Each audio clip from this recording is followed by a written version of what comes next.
Hello everyone. In this video, I will show you how to enable Gemini in Looker Studio. First, open your web browser and go to Looker Studio. Sign in to your Google account that you use for Looker Studio. Once you are signed in, you will see the main dashboard. Now move your mouse to the top right corner of the screen. There you will find a small gear icon. This is the settings menu.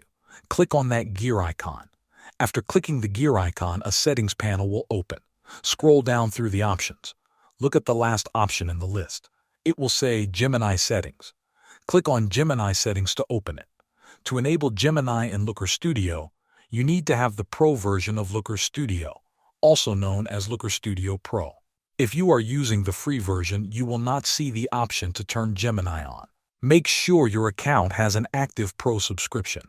Once you have the Pro version, you will see a switch that allows you to toggle Gemini on and off. To enable Gemini, click on the switch so it turns on. When the switch is on, Gemini is now enabled for your Looker Studio account.